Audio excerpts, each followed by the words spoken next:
Nigeria or Nigeria.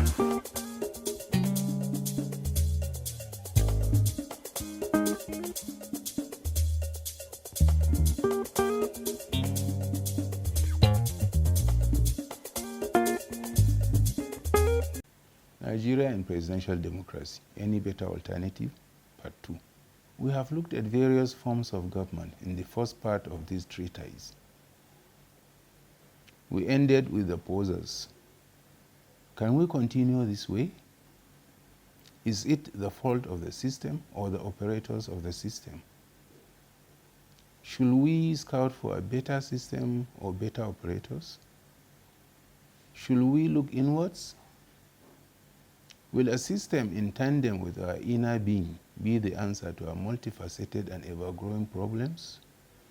Or what?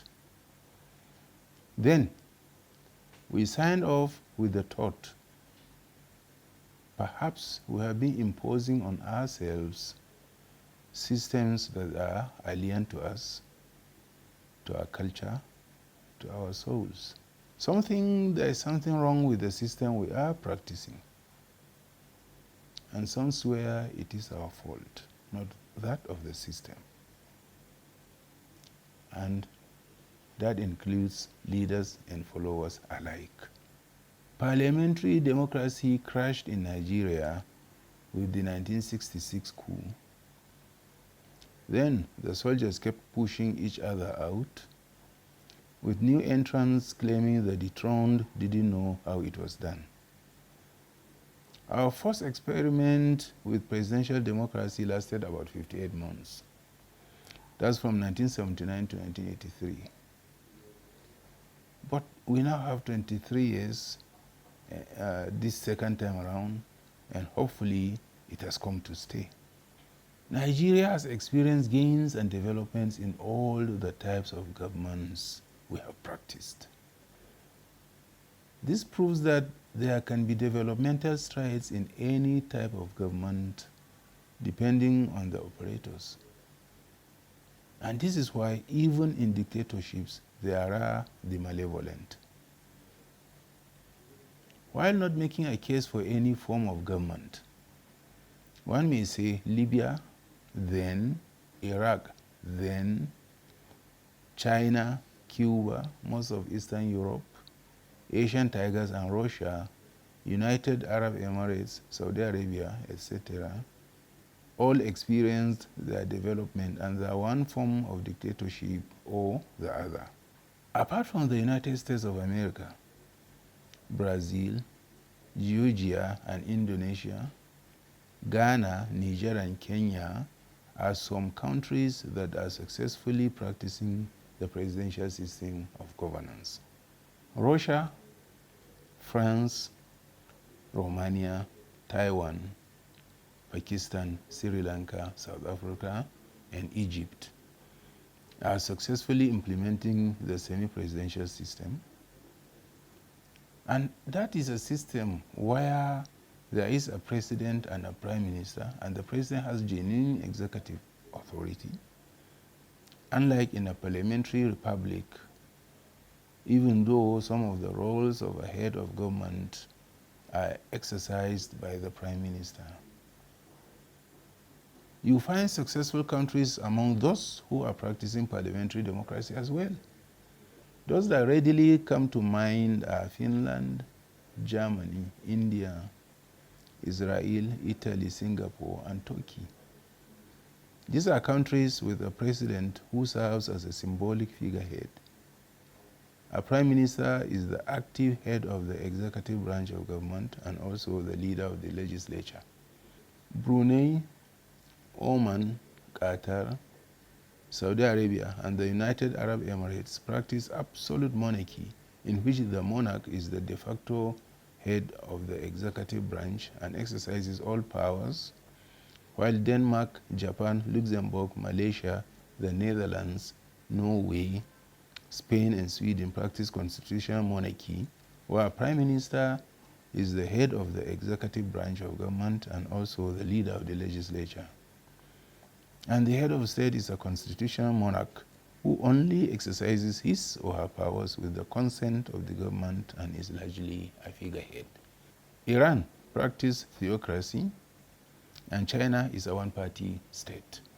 All the mentioned countries are developing steadily, boosting local production, taming crime, having low rates of unemployment, having enviable GDP, impressive foreign reserves, and sturdy currency, etc. With all this, we know that it is not the fault of any particular system, since many countries practice different forms of government, and yet they are developing. Therefore, there is no system that is wrong. Probably it must be the operators of the system, but let's see. In our last discourse, we looked at just one aspect that could change Nigeria for good. Capital flight occasioned by the government buying foreign-made cars, that's what we looked at. Between 2015 and 2021, 6 years, the office of the president alone spent 5 billion naira on vehicles. In this year's budget, the president's office is to spend 1.6 billion naira on new vehicles.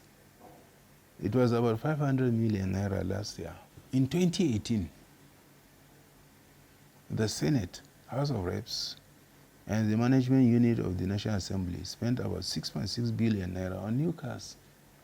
Senators' purchase totaled 3.2 billion naira.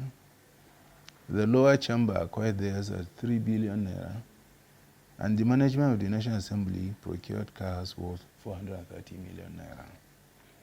A year after, precisely September 2019, the 9th Assembly spent 5.5 billion naira and voted for the procurement of their own sport utility vehicles, SUVs, for each of the 479 members of the upper and lower chambers of the National Assembly. To cut a long story short, this year alone, the presidency and some ministries, agencies and departments of government are expected to spend at least 40 billion naira to purchase vehicles. And this is just a conservative figure because we do not have a full list of all the NDAs. This is just a few of them. Add to it the cost of tires, maintenance, etc. And you will be left with a mind-boggling figure. Join that of the National Assembly, states and local governments to it, and think of how such amounts can change the lives of millions of Nigerians. However, can you imagine the ripple effect of such monies going into enhancing our local car production efforts? The glass manufacturing industries, car upholstery, tire production, etc., that was brought up as a result will surely help in cutting down our unemployment rate and arresting galloping inflation by strengthening and stabilizing our currency.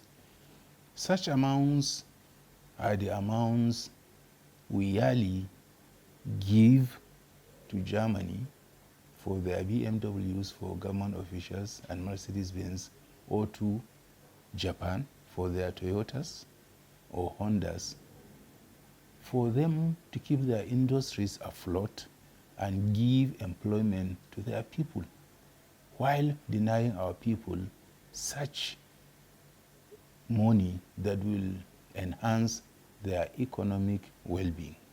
Again, with such an amount, each of Nigeria's 774 local governments can get at least a comprehensive health center at 10 million naira each, and a standard referral hospital, one in each geopolitical zone. Imagine how this will improve our overall health and give livelihoods to hundreds of thousands.